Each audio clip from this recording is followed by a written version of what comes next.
제 방에 란 화분들이 꽤 많습니다. 어떤 것은 우리 원로 목사님 때부터 있었던 거 제가 물려받은 것도 있고요. 작년 제 위임 예배 때 또 기념 되는 예배 때 선물 받은 그런 란 화분들이 있습니다. 처음에는 꽃이 피고 잎이 싱싱해서 참으로 좋았습니다. 근데 1년 반이 지나고 나니 꽃도 지고 잎도 시들시들해졌습니다. 그것도 생명이라 생각하고 어떻게든 살려보려고 제가 물도 주고 잘 가꾸고 가끔 안수기도도 해주면서 키웠습니다. 그런데 그렇게 1년 반, 한 해하고도 반이 지났더니 조금씩 순이 올라오기 시작합니다. 너무 신기해서 물을 주고 기도해 줬더니 죽어가는 화분에서 꽃대가 올라와서 꽃을 피우더니 이렇게 아름다운 꽃이 피었습니다. 보고 싶으신 분들 제 방에 오시면 됩니다. 올해 초 코로나로 우리 성도님들 뵙지 못하고 또 성도님들 교회 오지 못하시고 쓸쓸한 마음으로 우리 교회 마당에 나가서 제가 이쪽 교회 옆 그 화단에 토마토 5그루를 심었습니다. 긴 장마를 보내더니 지금은 이렇게 열매를 맺었습니다. 아마 1, 2부 때도 똑같은 제가 설교를 해서 다 따먹으신 것 같은데 또 자라면 여러분 따먹으셔도 됩니다. 이거 여러분의 것이고요, 교회 것입니다. 코로나 때에 무슨 생명이 다시 소생할 수 있을까 걱정하고 근심하면서 살았는데 그 란 화분이 다 죽은 것 같은데 물을 주고 기도하니까 다시 꽃이 피고 그 화단에 토마토의 열매가 자라는 것을 보면서 아무리 힘들고 어려워도 기다리고 또 기다리니까 하나님께서 생명을 기르시는구나, 꽃을 피우시고 열매를 맺게 해주시는구나 라는 것을 깨닫게 되었습니다. 위룩의 몰트만이라는 신학자는 나는 소망한다, 고로 나는 존재한다라고 얘기하십니다. 소망과 희망의 힘은 성경에 기초한 하나님에 대한 기다림에서 출발한다고 그는 이야기합니다. 더욱더 힘든 코로나19의 상황에 우리 교회와 믿는 자들이 귀담아 들어야 할 이야기라고 생각합니다. 여러분, 코로나19로 다 죽어가는 것 같지만, 어둡고 그늘진 곳에만 있는 것 같지만, 하나님은 여전히 그 어두운 곳에서, 쓰레기와 같은 그곳에서 반드시 생명을 자라게 하시고 꽃을 피게 하시고 열매를 맺게 해주실 것입니다. 그것을 우리의 신앙과 믿음으로 기다리며 주님이 피우시는 꽃, 주님이 맺게 해주시는 열매로 나아가는 저와 여러분의 신앙이 되기를 주님의 이름으로 축복합니다. 우리 옆에 있는 분들과 이렇게 인사 나누기 원합니다. 소망은 기다림 가운데 이루어집니다. 소망은 기다림 가운데 이루어집니다.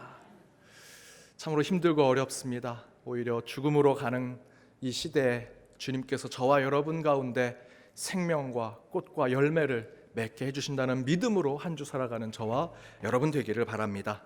마태복음의 말씀 30번째, 거창하지 않게 필요한 곳에 라는 말씀의 제목으로 함께 나눠보고자 합니다. 요즘에 코로나 때문에 야구장, 축구장, 스포츠 경기하는 경기장에 관중이 들어갈 수 없습니다. 지난주에 처음으로 프로야구에서 우리 관중 최소한의 관중을 이렇게 허용했습니다. 하지만 코로나만 아니었다면 사람들이 그곳에 관중들이 정말 많이 찼을 것입니다. 그렇게 경기장에 가면 우리 선수들이 사인볼을 줍니다. 그런데 선수들이 직접 주는 그 사인볼 또는 공, 유니폼 어떻게 하면 받을 수 있을까? 제가 유심히 지켜보았습니다. 어떻게 하면 사인볼을 받을 수 있는가? 제가 잘 지켜봤더니 보통 우리 어린 아이들이 사인볼을 받습니다. 그럼 왜 어른들보다 어린 아이들이 사인볼을 더 많이 받을까? 아이들은요, 체면 차리지 않습니다. 사인볼 받으려고 그 선수가, 유명 선수가 사인볼 가지고 이렇게 오면 아이들이 막 뛰어 달려갑니다. 저도 주세요, 저도 주세요. 체면 염치 따지지 않습니다. 무조건 달려가서 저 아저씨 팬이에요, 주세요. 돌아오는 아이한테 너 저 아저씨 팬이니? 그러면 아닌데 사인볼 받고 싶어서 그렇게 얘기했다고 합니다. 염치 체면 없습니다. 그런데 어른들은 이렇게 생각하죠. 내가 체면이 있지, 자존심이 있지, 내가 그 사인볼 받으려고 가서 주세요 할 수 있겠냐고 생각하죠. 진짜 받고 싶어도 아닌 척, 관심 없는 척 그 자리에만 앉아서 사인볼을 끝내 못 받습니다. 그러다가 파울볼이라도 하나 오면 그거 하나 얻어보려고 바지가 벗겨지는지도 모르게 공을 쫓아가며 볼상스러운 모습을 보여주고도 합니다. 이중적인 어른들의 모습이죠. 제가 그랬습니다. 가족들하고 야구장에 갔는데 유명 선수가 사인볼을 나눠줍니다. 제 아들이 너무 어려서 제가 가서 받아야 되는데 너무 창피한 겁니다. 내가 체면이 있지. 이렇게 봤더니 그 유명한 선수가 저보다 나이가 어리더라고요. 나이 어린 선수에 내가 나이가 더 많은데 그래도. 그래서 끝내 안 받았습니다. 그랬더니 제 아내가 그렇게 아들이 갖고 싶다는데 그 체면 하나 못 버려가지고 사인볼 하나 못 받냐고 막 저한테 잔소리를 합니다. 그래서 제가 이렇게 얘기했습니다. 내가 파울볼 잡아줄게. 그래서 제 쪽으로 오기만 하면 파울볼이 오면 그냥 그곳에 뛰어가고 이리 뛰고 저리 뛰고 제 바지 벨트가 풀러진지도 모른 채 파울볼을 쫓아다녔던 적이 있습니다. 그리고 제가 속으로 생각했습니다. 이럴 줄 알았으면 그냥 체면 버리고 사인볼 받아올 걸 생각이 들더라고요. 아일랜드 극작가이자 소설가인 조지 버나드 쇼는 자신의 묘비명을 먼저 이렇게 새겼습니다. 우물쭈물하다가 내가 이 꼴 날 줄 알았다. 딱 제 모습을 설명하는 것이었습니다. 물론 이 원어에는 우물쭈물이라는 표현은 나오지 않습니다. 그러나 그 표현이 정확하게 나오진 않지만 분명한 것은 버나드 쇼가 전달하고자 하는 것이 어찌되었든 한 번 사는 인생, 하고 싶은 일 적극적으로 하지 않으면 죽음에 이르렀을 때 후회하게 된 인생이 된다라는 것이었습니다. 그것은 죽음을 앞두고만 그런 후회를 하는 것이 아닙니다. 우리 인생을 사는 순간순간마다 우리는 그런 후회를 할 때가 많습니다.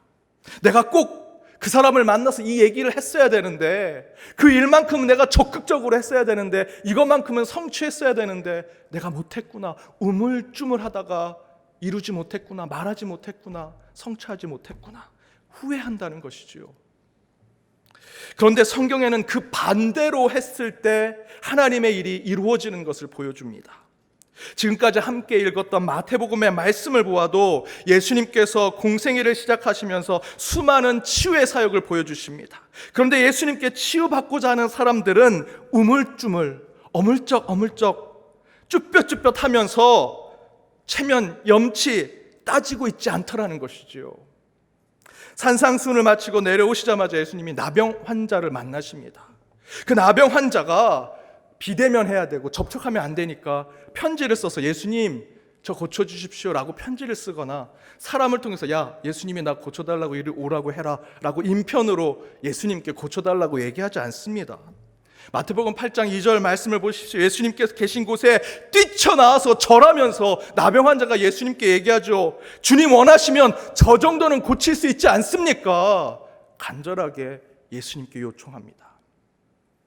풍랑을 만난 제자들이 예수님 깨워서 그 풍랑을 잠잠케 해야 되는데 예수님이 그 풍랑 가운데 배 아래서 주무시고 계십니다. 어떡하나 예수님 주무시는 거 방해하면 안 되는데 서로 걱정하면서 누구도 깨우지 못하고 그렇게 했습니까? 성경은 그렇게 기록되어 있지 않습니다. 8장 25절에 제자들이 예수님께 나와서 흔들어 깨웠다. 예수님 저희를 구해 주십시오. 풍랑을 만났습니다. 예수님께서 잠잠케 해주셔야 합니다 라고 외칩니다. 예수님께 고침을 받고 구원을 받고자 하는 사람들은 우물쭈물, 어물쩍어물쩍, 쭈뼛쭈뼛 그렇게 체면이나 염치 따지고 있지 않습니다. 내 모든 것, 자존심 내려놓고 주님 앞에 치유와 구원을 요청하고 있더라는 것이지요. 또한 9장 27절에서는 두 맹인이 예수님을 따라가면서 소리 질러 이르되 다윗의 자손이여 우리를 불쌍히 여기소서라고 말하고 있는 것을 증거합니다. 여기서 소리 지르다라고 하는 헬라어의 클라조는 단순히 소리 지르다라고 하는 뜻이 아닙니다. 비명을 지르고 고함을 지르고 울부짖듯 이야기하는 것을 클라조라고 표현합니다. 두 맹인이 예수님 저희 불쌍히 여기서 고쳐주세요 이렇게 한 게 아닙니다. 예수님 저를 고쳐주십시오. 앞에 보이지도 않는데 울부짖듯 예수님께 간구한 것이죠. 이처럼 예수님께 치유받길 원하는 사람들의 모습은 팔짱 끼고 벽에 기대서 눈이나 살살살 돌리면서 자기 체면, 자기 염치 따지면서 예수님이 나 고쳐주겠나, 내 옆으로 오나, 일로 와서 고쳐주지 않을까 이렇게 하지 않더라는 겁니다. 예수님께 고침받고 구원받고 싶은 사람은 염치, 체면, 자존심 그런 거 다 내려놓는 것입니다. 예수님 저 아픕니다. 고쳐주십시오. 양복을 다 차려입고 세상의 지위 가지고 있더라도 성전에 와서 눈물로 가슴을 치며 내 넥타이도 풀러가며 주님을 간절히 부르며 기도할 때 주님이 우리에게 치유하시고 회복하신다는 겁니다. 주님, 제 아들이 아픕니다. 제 딸이 아픕니다. 부모가 됐는데 아무것도 할 수 없습니다. 내 심장, 내 간이라도 주고 싶은데 내가 부모가 돼서 아무것도 할 수 없는 내 딸, 내 아들을 주여 고쳐주십시오. 울부짖듯 크라죠. 주님 앞에 기도해야 주님께서 함께 하신다는 겁니다. 부모님이 아프십니다. 병상에 있는 부모님 평생 효도 한번 제대로 못했는데 이제 주님의 품에 갈 때까지 주님 고쳐주십시오. 저를 구원해 주십시오. 치유해 주십시오. 간절히 외쳐야 한다는 것입니다.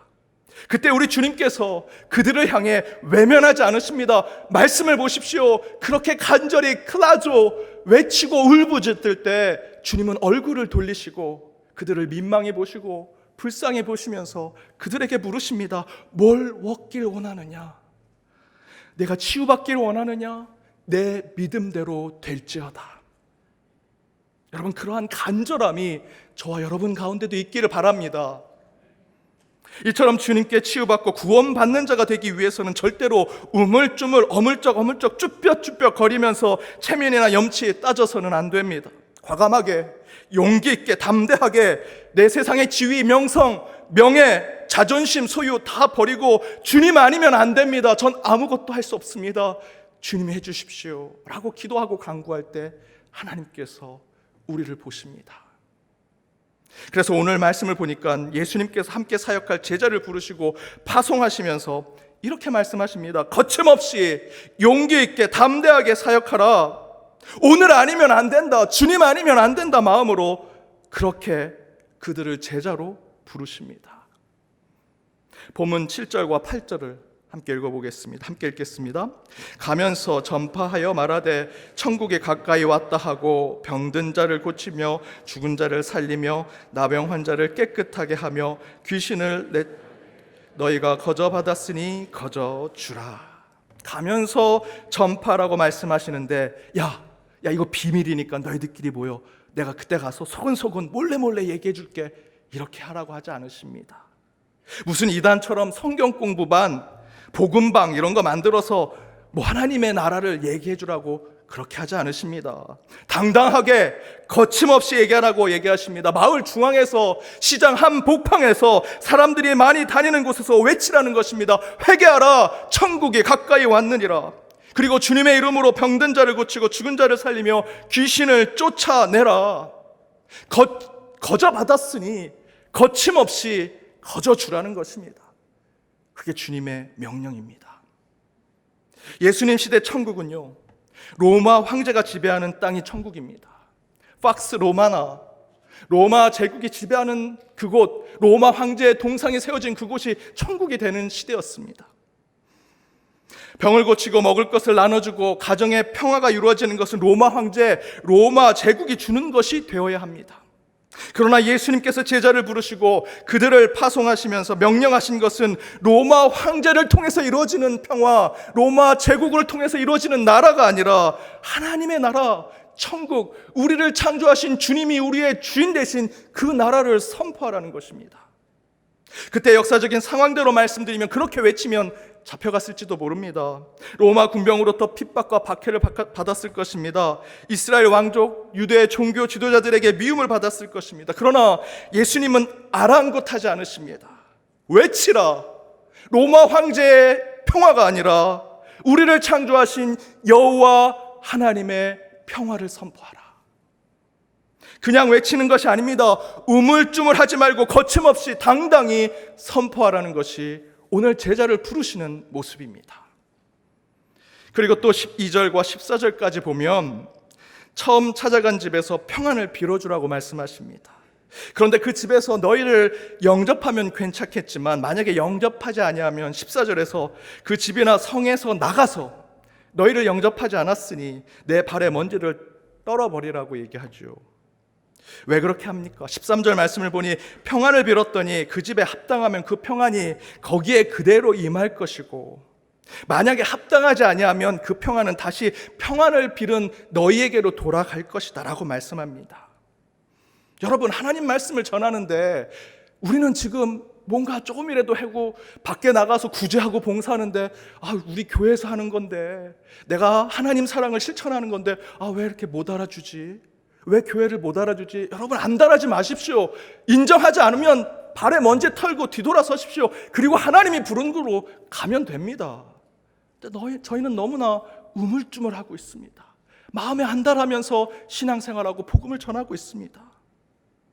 이 말씀은 지금 코로나로, 그 이전에 수많은 문제들과 사건들로 낙심하고 위축되며 용기를 잃고 있는 우리 믿는 자들과 우리 교회에게 매우 중요한 메시지라고 저는 생각합니다. 교회가 잘못을 하고 그리스도인들이 문제가 있는 것에 대해서 우리는 자숙을 하고 반성을 하고 회개하면 되지요. 맞습니다. 그렇게 하면 됩니다. 그런데 그것이 쌓이고 또 쌓이니 교회와 우리 신앙이 너무나 위축되어 있습니다. 어깨를 피지 못해요. 거기에 코로나 때문에 우리 교회와 믿는 자들은 엄청난 문매를 맞았고요, 숨쉬기 어려울 정도로 어렵게 신앙을 지키고 예배를 드리고 있습니다. 그 가운데 오늘 본문의 말씀은 다시 한번 새로운 포스트 코로나 시대에 하나님께서 저와 여러분 그리고 우리 연동교회를 새로운 시대에 새로운 제자로 부르는 말씀이라고 저는 믿습니다. 말씀 가운데 당당히 서라, 부르심 가운데 거침없이 주 예수 그리스도를 전파하는 영적인 용기와 영적인 자신감을 주시는 말씀인 것입니다. 그런데 우리는 어느새 우물쭈물하는 신앙에 빠져 있습니다. 세상에 나가도, 세상 사람들 옆에 있어도 쭈뼛쭈뼛하지요. 믿는 자로서 세상 속에서 신앙대로 살려고 할 때 괜히 앞에 나서지 못합니다. 쭈뼛쭈뼛합니다. 어물쩍 넘어가려고 하는 것이 지금 우리의 마음속에, 우리가 살아가는 일상 속에 너무나 나타나고 있습니다. 한참 코로나가 심각해서 특별히 신천지를 중심으로 우리 교회까지 포함돼서 확진자가 늘어날 때 제가 아는 한 목사님은 본인 자녀들에게 아빠가 목사님이라고 학교에서 얘기하지 마라, 교회 다닌다고 얘기하지 마라, 그렇게 얘기했다고 함께 얘기하면서 웃었던 기억이 납니다. 목사의 가족, 교회 다니는 아이라고 소문이 나서 다른 친구들에게 왕따를 당하고 그 친구들의 엄마로부터 소외를 받을까 봐 그렇게 얘기했다는 것입니다. 함께 웃으면서 쓴 웃음을 가지는데 저는 마음 한쪽이 너무나 속이 상했습니다. 마음이 아팠습니다. 여러분, 지금 우리 아이들의 입장에서 돌아가 생각해 보십시오. 코로나로 세상 전체가 어려움을 겪고 있습니다. 그 가운데 세상은 교회가 확진자를 늘리는 중심이 되는 진원지처럼 얘기하고 있습니다. 그래서 교회 어른들이 우리 교회학교 아이들에게 이렇게 얘기하죠. 교회는 다니지만 예배 드렸다고 얘기하지 마라. 예수는 믿지만 예배 안 드린다고 얘기해라. 우리가 그렇게 말해왔지 않습니까? 그런데 다시 생각해보면요, 저는요 너무 속상하더라는 것입니다. 너무 우물쭈물했구나. 영적으로 어물쩡 넘어가려고 했구나. 세상 체면 염치 다 차리려고 했고 쓸데없는 생각에 우리 예수님, 우리의 예배를 뒷전에 놓았구나 라는 생각에 제 마음이 너무 아팠습니다. 사랑하는 여러분, 코로나는 곧 종식될 것입니다. 그리고 모든 사람들이 말합니다. 코로나가 종식되면 새로운 시대가 열릴 것이라고. 지금 시대를 포스트 모더니즘의 시대라고 얘기합니다. 모더니즘, 근대주의와 탈근대주의가 함께 있는 시대지요. 그 이전에 프리모더니즘의 시대, 전 근대주의의 시대가 있었습니다. 그러면 포스트 모더니즘 이후에는 무슨 시대가 될까? 포스트 모더니즘의 시대가 될까? 사람들이 요즘 이렇게 얘기합니다. 포스트 코비드 19 시대, 포스트 코로나 시대라는 것이죠.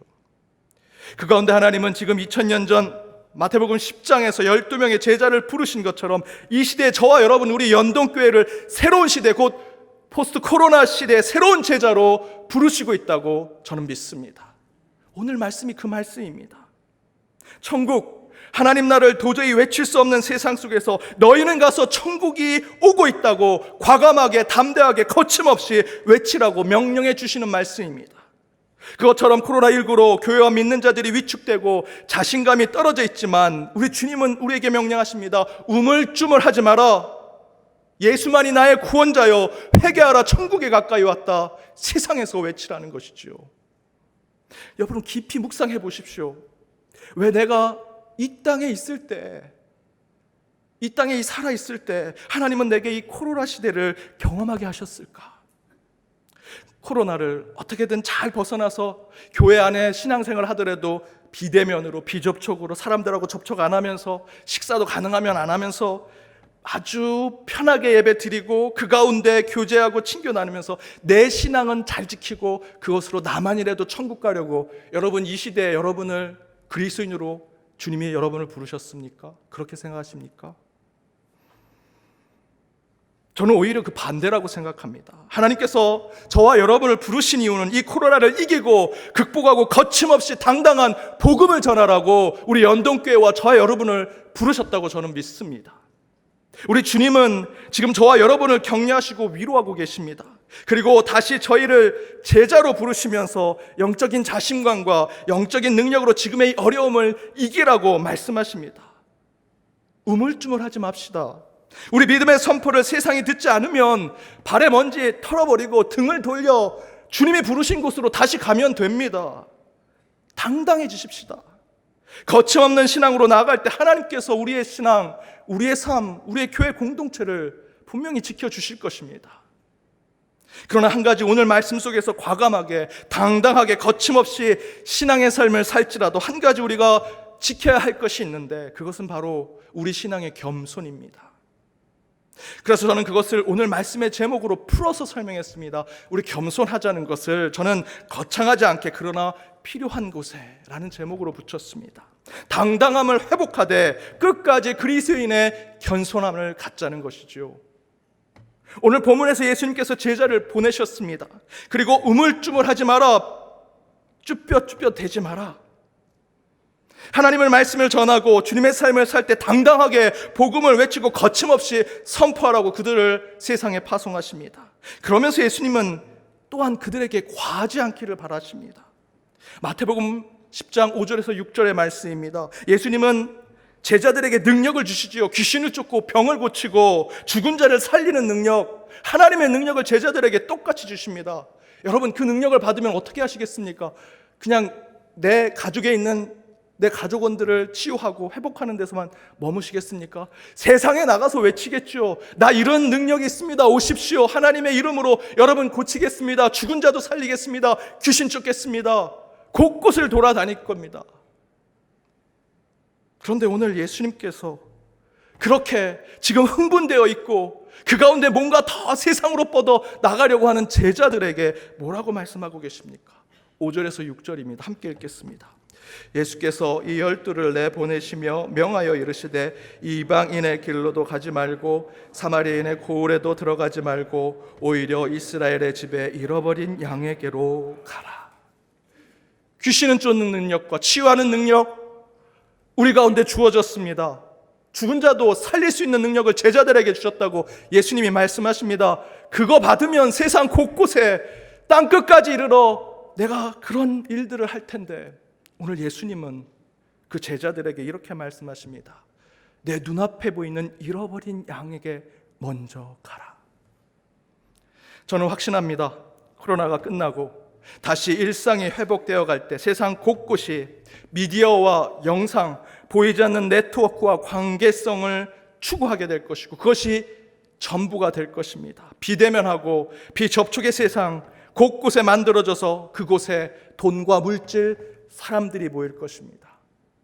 그것은 곧 그것이 우상이 되어간다는 이야기입니다. 그러나 그 안에 유일하게 대면하지만 건강하게, 접촉하지만 안전하게, 그리고 비대면과 비접촉 시대에 대면과 접촉의 진정한 공동체성을 찾을 수 있는 곳은 저는 오직 교회만이 될 것이라 믿습니다. 분명히 사람들은 사람을 그리워할 것입니다. 만남을 그리워할 것입니다. 방송이나 영상에 나오는 웃는 소리가 아니라 내 옆에서 함께 어깨를 치고 박수를 치면서 웃으며 기뻐하는 소리, 내 앞에서 함께 뜨겁게 눈물을 흘리며 서로 슬퍼하고 얼싸안는 그때를 그리워할 것입니다. 사람의 소리, 함께 식탁에 앉아 밥을 먹는 그 소리를 찾을 것입니다. 그러면서 이 불확실, 불완전한 시대에 가장 믿을 수 있고 가장 완전한 존재를 향한 영성적인 간절함이 그들 가운데 있을 것입니다. 저는 바로 그 가운데 사람들이 우리 여호와 하나님을 찾게 될 것이라 믿습니다. 여러분, 바로 그때를 위해 준비하고 나아가야 합니다. 어쩌면 저와 여러분, 우리 연동교회가 그 에스더의 고백대로 바로 이때를 위해, 그때를 위해 우리 연동교회를 126년 동안 이곳에 지켜주신 것이 아니겠느냐라고 고백하게 되리라 저는 믿습니다. 그래서 우리는 더욱더 과감하게, 더욱 당당하게, 더 자신있게 거침없이 이 코로나를 이겨내야 하고 신앙의 삶을 굳건히 지켜내야 하며 예수를 이 땅의 구원자로 마지막까지 선포하는 자들이 되어야 합니다. 하지만 그것은 거창하지 않아야 합니다. 꼭 필요한 곳에 찾아가 그것이 선포될 때에 우리는 코로나 이후를 잘 준비하는 참된 신앙인, 참된 교회가 되리라 믿습니다. 마지막 한 권사님의 간증으로 오늘 말씀을 마치고자 합니다. 제가 부교육자로 사역하던 그 교회 한 권사님이 담임 목사님한테 절대 충성, 절대 복종, 절대 신뢰, 절대적인 존경심을 가지고 계십니다. 목사님의 말에 그냥 설교 시간에 기침만 해도 아멘을 하시는 분이셨습니다. 그건 좀 심하다. 목사님이 다 100% 옳은 말을 하는 건 아니죠. 제가 설교 때 이런 얘기하기 참 힘든데요. 100% 맞는 건 아닙니다. 설교 때는 어쨌든 진실한 말씀을 전하려고 노력하지만 여러분하고 같이 만나서 얘기할 때는 틀린 정보도 있고 잘못 알고 있는 것도 있을 수 있잖아요. 그런데 그 권사님은 목사님이 기침만 해도 아멘하고 무조건 신뢰하시고 무조건 존경하십니다. 실제로 그 권사님 최고 학교를 나오셨고요. 전문직에 대한민국의 0.1%의 엘리트 코스를 밟으신 분이십니다.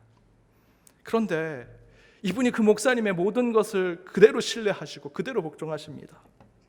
그래서 제가 하루는 신방을 가서 그 권사님께 여쭤봤습니다. 권사님, 담임 목사님 뭘 그렇게 절대 신뢰, 절대 존경심을 갖고 계십니까? 라고 물었더니 그 권사님이 간증을 하나 얘기해 주십니다. 권사님이 일찍 남편을 여의고 아들과 함께 살았습니다. 그 아들이 아주 신앙도 좋고 똑똑하고 성실했습니다. 좋은 대학도 가고 눈에 넣어도 아프지 않을 아들이었습니다. 그 아들과 함께 부모님도 다 여의고 그저 아들만 가족으로 의지하면서 살았는데 그 아들이 갑자기 같이 식사하다가 쓰러져서 죽었습니다. 너무 갑작스러워서 정신줄을 놓은 거죠. 요즘 말로 맹붕이 되신 겁니다. 아들을 병원에 보내서 장례식장에 보내고 이분이 어디도 갈 곳도 없고 가족도 없으니 교회를 찾아 목사님을 찾아왔습니다. 그리고 목사님을 찾아 땅바닥에 엎어져 울면서 얘기합니다. 아들이 갑자기 죽었습니다. 남편도 일찍 데려가시더니 왜 아들도 이렇게 일찍 데려가십니까? 목사님이 살려주십시오. 목사님이 살려주십시오. 하소연하고 울부짖습니다. 그런데 갑자기 그 목사님이 그 권사님을 잘 달래시더니 전화를 걸기 시작합니다. 장로님, 권사님들에게 전화를 걸더니 이 권사 아들이 죽었는데 우리 살리러 갑시다. 교회로 오십시오. 부활하신 예수님을 우리가 믿고 있으니 그 아들 살아날 겁니다. 그 아들 없으면 이 권사 못 사니 우리 함께 그 아들 살리러 갑시다. 전화를 걸었습니다. 장로님들, 권사님들, 부교육자들이 다 모였습니다. 교회 마당에서 간절히 기도하고 장례식장으로 갑니다. 장례식장에 갔더니 그 권사님의 아들 시신은 이미 냉동 시신 보관함에 들어가 있었습니다. 관리자에게 부탁해서 시신을 빼냈습니다. 그런데 이미 죽은 시신이 시체 냉장고에서 나왔는데 꽁꽁 얼어붙어 있습니다. 그랬더니 그 목사님이 한참 그 아들 시신을 쳐다보고는 죽은 아들의 몸을 만지면서 오랫동안 기도하는데 함께 간 장로님, 권사님들, 성도들이 뜨겁게 같이 기도합니다. 하나님 살려주십시오. 역사를 보여주십시오. 예수의 부활이 이곳에 드러나게 해주십시오. 죽은 나사로를 살리신 것처럼 그 사건을 보게 해주십시오. 어떻게 됐을까요? 여러분의 표정을 보니까 살아났다고 얘기해야 될 것 같은데 여러분의 기대와 다르게 그 시신은 일어나지 않았습니다. 목사님이 기도하면서 그 아이를 살려달라고, 부활의 증거를 보여달라고 간절히 기도했는데 기도가 다 끝났음에도 불구하고 아무 일도 일어나지 않았습니다. 그리고 대신에 예수님처럼 죽은 사람 살리러 가자, 죽은 나사로 살리러 가자 거침없이 당당하게 나아가는 그 목사는 얼마나 눈물로 기도했는지 눈이 퉁퉁 부은 채 뒤돌아서서 그 권사님 앞에 90도로 인사를 하면서, 권사님, 이 목사가 믿음이 없어서 아들을 못 살려 죄송합니다 라는 한마디 남겨두고 호련히 떠납니다. 그리고 다른 사람들도 쥐죽은 듯 조용히 한 분 한 분 장례식장을 다 떠나갔습니다. 그리고 소문이 나기 시작합니다.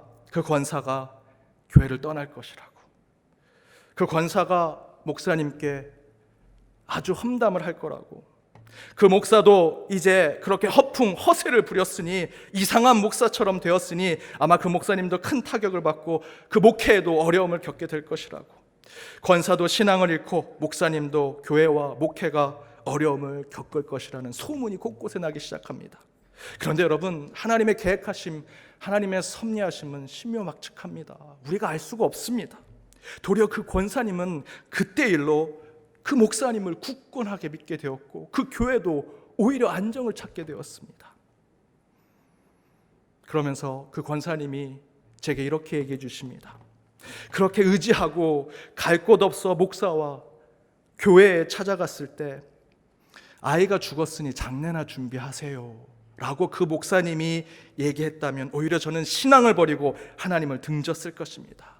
그런데 목사님이 아들 살리러 갑시다, 죽은 나사로 살린 것처럼 권사님 아들도 살아날 수 있습니다, 우리 아들 살리러 갑시다 라고 했을 때, 저는 아들을 살릴 수 없다는 것을 알고 있었지만 그 목사님의 믿음과 열정, 나와 내 아들, 그 죽은 아들까지도 진심으로 사랑하는 그 모습을 보게 되었습니다.